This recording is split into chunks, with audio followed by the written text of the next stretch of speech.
Bonjour, bienvenue dans ce point bourse du 19 août 2024. Alors aujourd'hui, on va parler de l'agenda de la semaine avec les chiffres qui vont tomber cette semaine et qui influenceront les marchés. On parlera un petit peu des matières premières et puis on fera un petit point sur les actions du portefeuille, notamment qui sont intéressantes et les grosses variations sur le CAC 40. Alors comme d'habitude, avant de commencer, je rappelle que les informations et analyses données sur cette chaîne sont données à titre indicatif et ne peuvent pas être considérées comme un conseil en investissement. L'investissement en bourse est risqué et vous êtes responsable de tous les investissements que vous faites. Au niveau des chiffres cette semaine, il n'y en a pas forcément énormément, mais il y en a qui vont compter, notamment jeudi. Alors aujourd'hui, toujours pas grand-chose le lundi, c'est habituel. Demain, on aura des chiffres sur l'IPC, l'indice des prix à la consommation, ça permet de mesurer l'inflation. Ce sera les chiffres européens, donc compilés de tous les pays. On était à 2,6% sur l'année, donc par rapport à il y a un an sur l'Europe, et on prévoit 2,6. À voir si on va avoir la confirmation de ce petit rebond ou pas. Il faudrait que cet éventuel petit rebond ne soit pas trop important pour qu'on ait une continuation de la baisse des taux de la BCE notamment. Et alors que la Fed devrait, elle, commencer son cycle de baisse. Donc à surveiller toujours l'inflation. Le lendemain, on aura des stocks de pétrole brut aux États-Unis. Si on trade le pétrole, notamment, ça peut être intéressant. Et puis les minutes de la Fed à 20h. Mais surtout, jeudi, on aura des chiffres intéressants, les PMI. Donc, ça permet de mesurer la santé économique d'un pays, notamment, à la fois sur le manufacturier et sur les services. Donc là, on va voir des gros chiffres pour les pays, notamment la France, l'Allemagne, l'Europe et la Grande-Bretagne.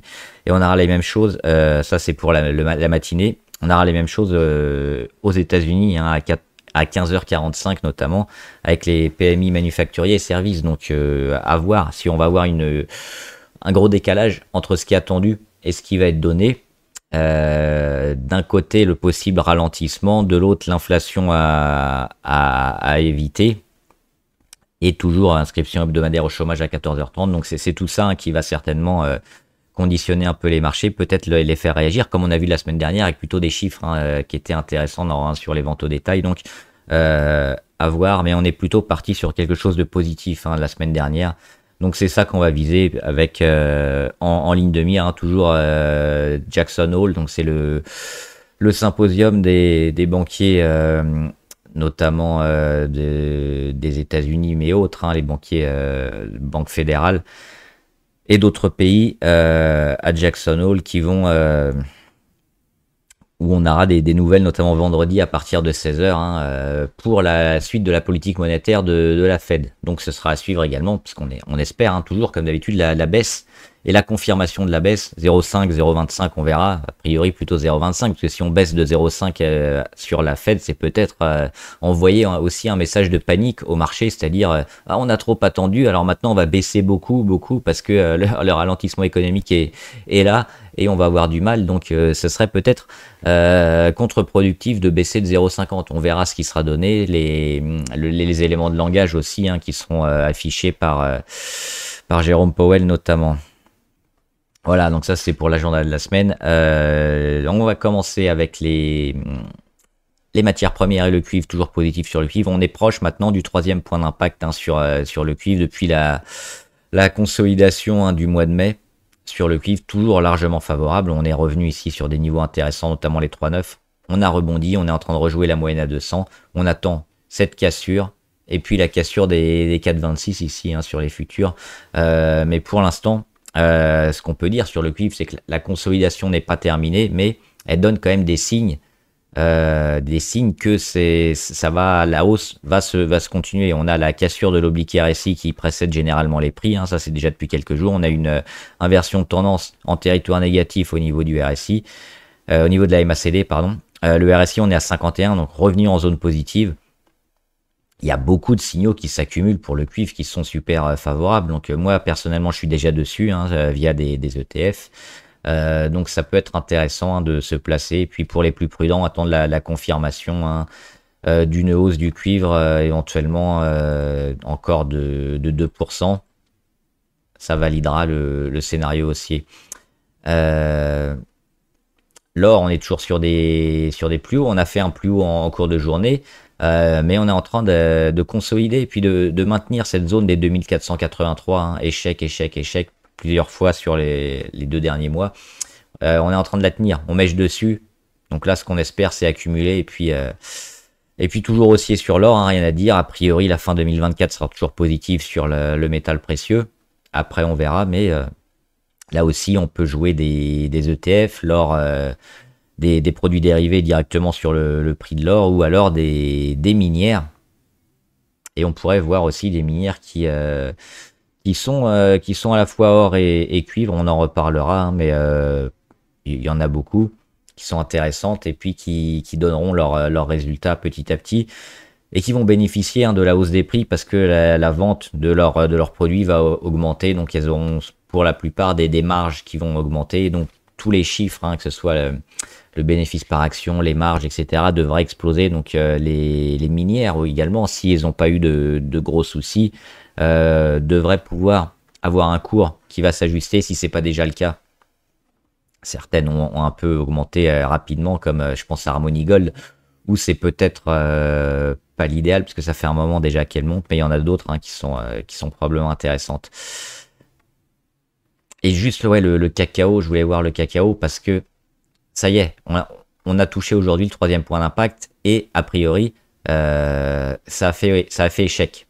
Ce qu'il faut voir, c'est avoir la confirmation, et peut-être, je pense, dès demain, si on n'a pas de réattaque franche, hein, de cette zone-là, hein, d'une zone qu'on a connue aujourd'hui sur les plus hauts, et qu'on commence à baisser, on peut avoir un scénario baissier sur le prix du cacao. Hop, c'est pas ça. À savoir commencer à aller tester les moyennes, revenir ici sur l'oblique, casser, et puis enclencher une séquence de normalisation où on ira peut-être ici, hein, sur le cacao. Donc là, c'est une séquence intéressante sur le cacao. Mèche haute, on vient tester l'oblique, on fait un échec à confirmer demain, mais si c'est le cas, moi je serais tenté de jouer contre le cours du cacao à court terme. Et on va regarder le CAC 40 avec notamment l'indice qui prend 0,7. Alors le Dow est haussier, hein, le Nasdaq aussi, on en a parlé, c'était les chiffres notamment de la semaine dernière qui étaient plutôt intéressantes, notamment sur les ventes au détail aux États-Unis. Donc le CAC, il suit, et ça y est, on arrive là, en haut. On va virer les petits scénarios alternatifs. En haut de quoi? Du canal baissier. C'est cette oblique rouge ici. On est dans ce canal baissier depuis, allez, entre mars et mai, en gros. On a initié ce canal, et on pourrait espérer, dès demain après-demain, peut-être le casser, et donc signifier la fin de la grosse dégradation sur le CAC 40. Ça devrait être confirmé jeudi avec les chiffres, mais si on casse prochainement et que jeudi on n'a pas une réaction mauvaise sur les marchés, on se reprépare pour potentiellement avoir une phase intéressante, notamment jusqu'à fin août, hein, mi-août, fin août, pour les décisions de la Fed probablement, et puis un retour peut-être ici sur les 7100. Donc là, c'est plutôt ça que le marché va jouer peut-être ces 2 prochains jours. Attention quand même à la réaction qu'on pourrait avoir, notamment sur les chiffres de l'IPC demain, qui pourrait être, je pense, le seul indicateur à nous mettre dans le rouge et puis à nous faire continuer ce canal baissier sur le CAC 40. Au niveau des grosses variations, on voit qu'on a le luxe, hein, notamment avec Kering, mais surtout LVMH, 2.4. Et sur Kering, on a cassé cette oblique. Alors on l'avait déjà cassé une fois avec un faux départ ici. Là, c'est un peu plus intéressant, mais c'est pas encore parfait pour moi parce qu'on a toujours ce gap, hein. Le gap à 686, c'est cette zone-là qu'il faut revenir, qu'il faut effacer sur LVMH. Et c'est cette zone-là seulement qui signifiera potentiellement la fin de la baisse sur LVMH, puisque là on est dans du rebond technique. Par contre, si on revient autour, hein, et au-dessus des 685, on peut éventuellement se réintéresser au luxe et à cette valeur, mais surtout à cette valeur, parce que on le sait, Hermès est plutôt favorable. Et puis juste pour voir Stellantis, malheureusement, alors c'est plus du rebond technique qu'autre chose sur Stellantis, hein, on est quand même largement baissier. Moi j'attendrais aussi peut-être les 15,36 C'est une zone qui avait été bien testée ici, au mois d'août 2023, en échec au mois de mars 2023 et le plus haut de janvier 2022. Donc on voit que c'est vraiment une zone clé et je pense qu'il faudra la recasser à la hausse pour être positif parce que pour l'instant Stellantis c'est vendu. Donc là c'est une phase de rebond technique. Attention à pas se faire piéger. Et Thales, alors oui, il y a eu des nouvelles notamment sur l'armement et les budgets alors je crois que c'était en Allemagne notamment, hein, du gouvernement allemand qui avait provisionné des aides notamment sur l'Ukraine. Et ces aides-là, pour l'année prochaine, elles devraient être divisées par deux. Donc tout ce qui est un peu armement a un peu plus de mal. On l'a vu sur Rheinmetall. On le voit aussi sur Thales, sur Leonardo, sur plein de valeurs défense-guerre. Elles en prennent un petit coup à voir si c'est juste une petite secousse qui sera effacée par la suite ou si c'est vraiment le signal que peut-être on va arrêter le surarmement parce qu'on a aussi l'Ukraine qui est en train de reprendre du souffle et peut-être mettre la Russie en échec. Donc éventuellement à venir, c'est des hypothèses, hein, mais un traité de paix enfin entre l'Ukraine et la Russie, donc peut-être une baisse des dépenses de l'armement au niveau de l'Europe, ce qui n'arrangerait pas, hein, les actions en relation avec l'armement, même si les fondamentaux sont bons et à moyen terme aussi c'est toujours favorable, mais ce que va voir la bourse, c'est l'arrêt de ces dépenses qui va forcément impacter les entreprises. Donc attention aussi sur tout ce secteur-là, à vérifier ce qui se passe en Europe de l'Est. Puis on va voir quelques valeurs intéressantes du portefeuille. Alors toujours favorable, hein, sur ABV, qui continue sa montée, hein, dans le secteur de la santé. On a quelques valeurs santé qui sont intéressantes.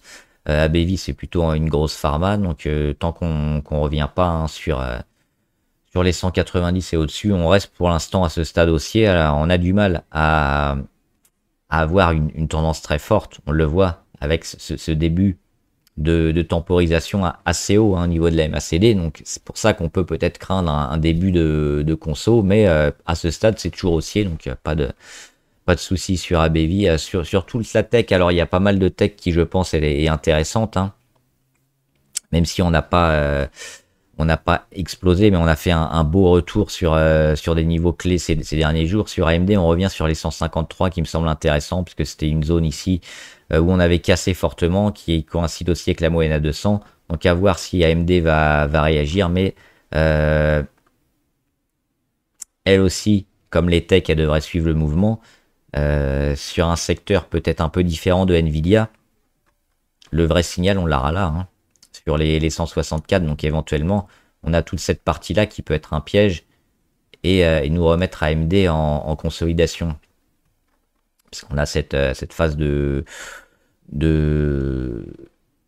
conso sur AMD avec des plus hauts assez hauts à 227 puis à 187, et on attend toujours cette troisième point d'impact qui pour l'instant n'a pas lieu parce qu'on est toujours dans du rebond technique, mais c'est, je pense, quand même intéressant, notamment sur les données de la semaine dernière. Donc AMD plutôt favorable, mais moi j'éviterais de me précipiter. Maintenant, si c'est dans une optique long terme, oui, ça semble intéressant, mais à court terme, j'attendrai quand même la confirmation et puis surtout les volumes, parce qu'on le voit que depuis cette phase un peu là où on a vendu et surtout vendu pour aller sur des points bas autour des 120, il n'y a pas eu de gros volume à l'achat. Donc moi ça m'embête un peu de rentrer maintenant sur AMD, toujours en phase de consolidation. Alibaba, ils sont intéressants, ils reviennent sur cette zone-là, hein, au-delà des 81. C'est une zone qui n'avait pas été testée depuis le 22 mai. Moi, je suis toujours sur Alibaba, toujours très favorable. On sent qu'il se passe quelque chose, notamment avec des gros volumes depuis ces 2-3 dernières séances. Et là, on étire bien les Bollinger. Alors, le but, ça va être le retour sur les 89. Ce qu'on peut craindre, c'est le double échec et puis revenir en bas, que ça mette du temps, mais on voit qu'on est quand même en train de mettre tout en place pour le retournement. Alors on verra si c'est un retournement express ou alors un échec sur les 89, un retour qui demandera un réinvestissement, peut-être parce qu'on aura des prix bas intéressants, parce que le retournement il est en train d'être acté là sur Alibaba, hein, c'est une belle valeur. et qui donne des signaux super intéressants aussi au niveau fondamental. Donc oui, Alibaba dessus, à voir la réaction ici, 89-90. Est-ce qu'on va casser, est-ce qu'on va revenir, mais ce sera des zones à racheter, hein, quel que soit le sens du marché, je pense.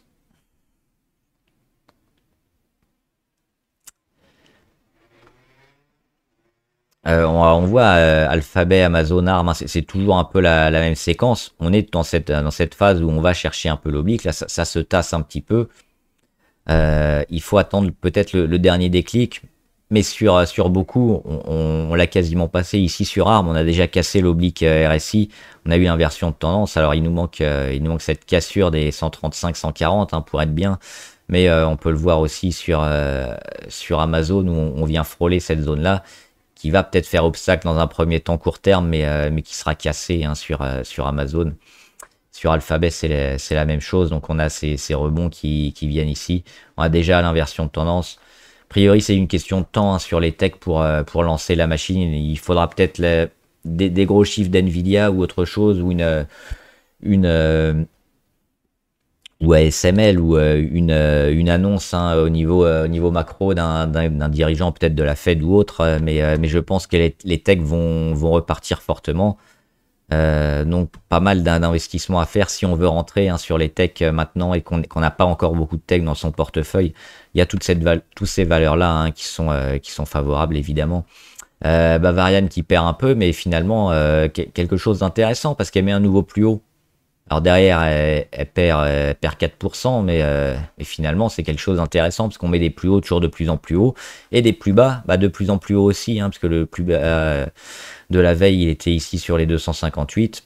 On mèche à 263, on fait un plus bas à 273, donc oui, on est toujours en cette phase d'expansion avec forte volatilité, toujours favorable. On joue la suite hein, sur Bavarian pour aller chercher les 411. Pas de signal négatif et puis surtout les volumes. Les volumes toujours super élevés. Et puis on le voit aujourd'hui, on fait des volumes encore plus grands que les derniers jours. Donc il n'y a aucune raison de quitter ce genre de valeur qui n'a pas signifié son plus haut.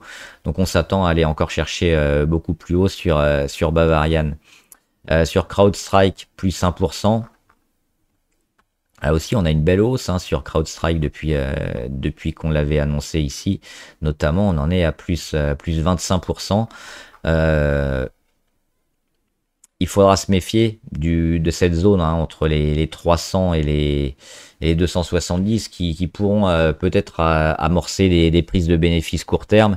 Même si je pense que sur CrowdStrike, hein, on devrait performer. C'est une valeur qui est au S&P notamment. Qui a été un peu survendu avec le petit bug mondial avec Microsoft. Maintenant, il faut se poser la question à court terme, est-ce que c'est pas intéressant de lâcher, d'éventuellement d'y revenir ou de prendre sur d'autres valeurs et d'y revenir.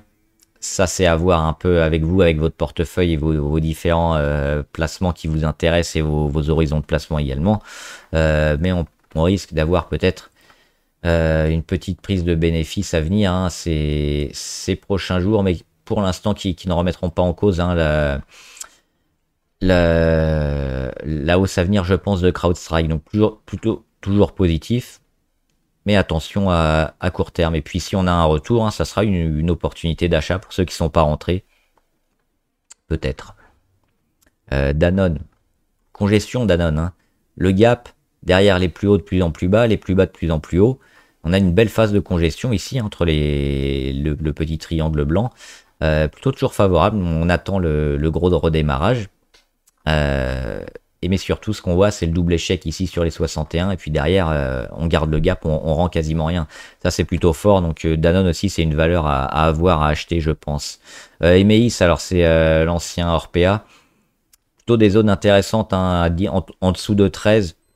Entre les 10 et les 13, généralement, on le voit, c'est souvent racheté hein, dernièrement. Mais là, on est sur du long terme, donc j'en parle pas souvent, mais la valorisation a été un peu explosée.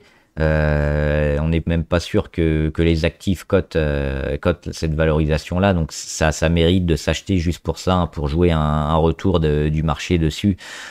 parce que le cours ne reflète pas les actifs de la société. Maintenant, même si l'affaire Orpea fait mal, on a toujours des taux d'occupation de lits qui sont plutôt élevés, hein. On n'est pas dans du 95%, mais on n'est pas dans du 50% non plus, hein. Je crois que dernièrement, on était autour de 80 ou 85%, donc c'est quelque chose d'intéressant. Il y avait aussi la Caisse des dépôts, je crois, qui était revenue. Il y avait des investisseurs qui sont revenus. On a dilué le cours au maximum, donc ceux qui étaient là avant, malheureusement, ils se sont fait défoncer, ils ont quasiment plus rien. Mais maintenant, on repart sur des bonnes bases. Et a priori, le cours devrait remonter. Donc, moi, je suis toujours dessus. C'est pas une grosse ligne, mais c'est du long terme. C'est quelque chose qu'on verra dans plusieurs mois. Et pas avant 2025, hein, mais a priori, on est toujours sous-valorisé, hein, sur Emeis. Et Ramet, on continue le petit rebond, hein, pareil qu'on avait signifié ici la semaine dernière. On se rapproche. A priori, on tient pour le moment, hein, et ça manque un peu de force, mais on est toujours dans la bonne tendance parce qu'on est enfin sorti des 30, hein, niveau RSI. Donc l'anticipation, le fait de le jouer un peu quelques jours avant était plutôt bon. Il n'y a rien à faire à part observer et puis toujours tenir. Et puis on en reparlera, hein, si on a des changements à venir, mais pour l'instant c'est pas le cas. Le cuivre qui monte, donc là c'est un ETF sur le cuivre, hein. Alors celui-là, je crois qu'il est pas éligible PEA, hein. Les ETF c'est un peu compliqué parce que souvent ça prend des participations à droite à gauche, et quand vous avez trop de valeurs, hein, qui sont hors Europe, généralement c'est pas trop éligible PEA, mais donc celui-là non, il est pas éligible, mais il est toujours en CTO, hein, c'est possible de l'avoir. Et il y en a d'autres aussi. Donc qui suit le cours du cuivre forcément, et puis là on est quand même sur une belle phase de rebond, on l'a vu sur le cuivre, hein, en début de vidéo, et toujours en mode conso. Donc on voit que ce rebond, s'il se continue et si on arrive à casser un peu des zones intéressantes, bah, il va amener des pourcentages encore beaucoup plus gros, hein, parce que le cuivre là ne fait que du rebond technique. Donc le jour où on casse ce rebond technique, bah, on va vers de la construction et vers une tendance forte et pérenne avec des gros pourcentages à la clé. C'est ça que moi je joue, notamment sur le cuivre. Avec Larsen qui baisse encore un petit peu, mais qui est toujours sur ces zones au-dessus des 1,43. A priori, pas de raison de s'inquiéter encore, on tient. On verra si la réaction se fait.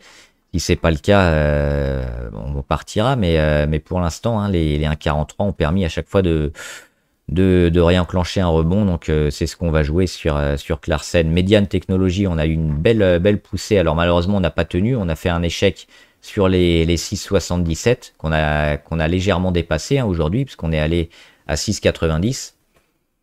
Mais positif toujours, hein, sur Mediane. Moi j'ai une petite ligne ici sur les 6. Alors là, le but, c'est vraiment de prendre beaucoup plus, hein, d'aller chercher au moins les 8-9, voire plus, mais sur cette valeur-là, hein, c'est une valeur, on le voit, avec beaucoup de volatilité, beaucoup de volume, rentré dernièrement. Donc, c'est le genre de valeur qui peut partir en torche très très fortement et puis garder son rythme, hein. On le voit déjà à 8% aujourd'hui, donc ça demande encore plus de maturité et puis à rester avant de voir des signaux de fin d'explosion.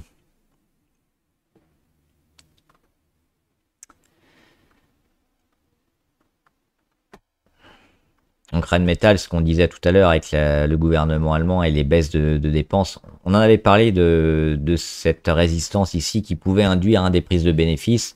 C'est ce qui s'est passé. À voir ce qui va se passer ces 2 prochains jours, mais à court terme, hein, on en avait parlé éventuellement d'une prise de plus-value à faire éventuellement. Ce qu'on a annoncé est pas terrible quand même pour la suite. C'est pour ça qu'il va falloir quand même se poser des questions, même si on a racheté la valeur, hein, en cours de journée. Au final, on perd 2%. Je pense qu'on en saura plus mercredi soir. Mais les annonces, ouais, de baisse de dépenses de la part des États, ça va forcément avoir un impact sur les investisseurs qui vont se poser des questions et puis qui voient des cours des ratios de valorisation qui vont peut-être être moins intéressantes les années prochaines et ça va leur permettre peut-être de prendre leurs bénéfices et de se désengager du secteur. Donc ça sera à vérifier ces 2 prochains jours. C'est peut-être un épiphénomène, hein. Ça se trouve dans 2-3 jours on sera encore à la résistance à 565 et on la cassera, auquel cas ce sera pas validé.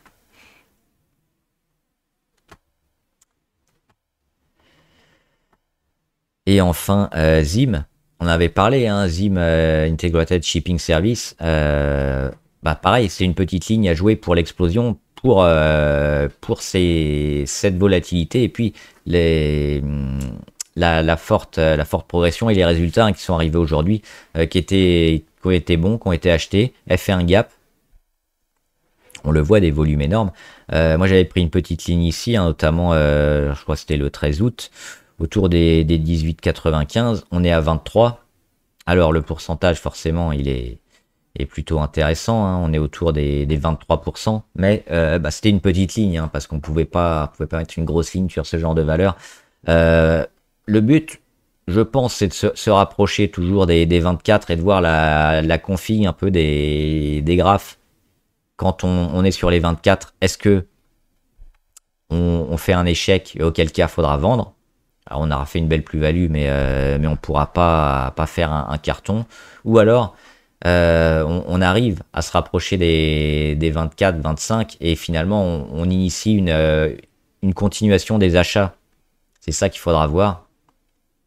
Et je pense qu'il est opportun maintenant, ou à partir de demain, de commencer à mettre des stops pour assurer déjà une plus-value, et puis peut-être beaucoup plus, hein, si la confirmation se fait ces prochains jours. Mais là, on est plutôt optimiste quand même, hein, avec le gap et puis le plus 22% en une journée. Donc à suivre ces prochains jours. Et les valeurs abonnées, il y en avait quelques-unes, notamment JD.com. Alors pour le moment, on le voit, hein, c'est plutôt largement baissier. Il y a eu le rebond technique ici sur les 35,69. Il y a l'aplatissement des moyennes, peut-être un retournement à venir, mais ouais, des belles rentrées de volume sur ces 2-3 dernières séances. À voir le timing était peut-être un peu mieux ici, on le voit, pour rentrer. Alors je sais pas s'il y a eu des résultats qui expliquent, notamment vendredi, mais oui, c'était plutôt ici qu'il fallait éventuellement tenter quelque chose. Maintenant, ça reste bien orienté pour un rebond, pour un changement de tendance, hein, sur JD. Mais le timing court terme est aujourd'hui pas super.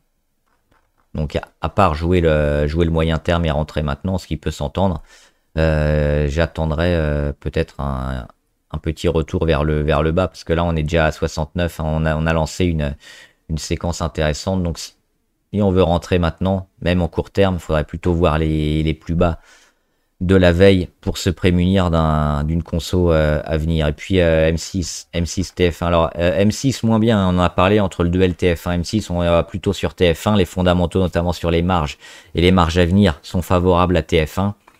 Sur M6, qu'est-ce qui se passe? Le plus haut, derrière la consolidation et puis les échecs ici, ça c'est pas terrible.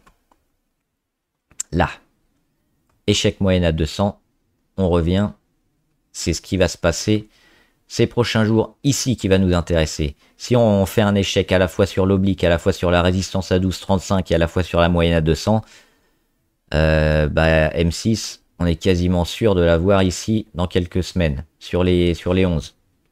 Maintenant, si on passe, on peut espérer un peu mieux. Donc oui, on est vraiment dans une zone clé. Et moi, je ferai quand même attention sur M6. TF1, ils sont un peu mieux, mais eux aussi, ils sont en phase de consolidation. Donc toujours attendre.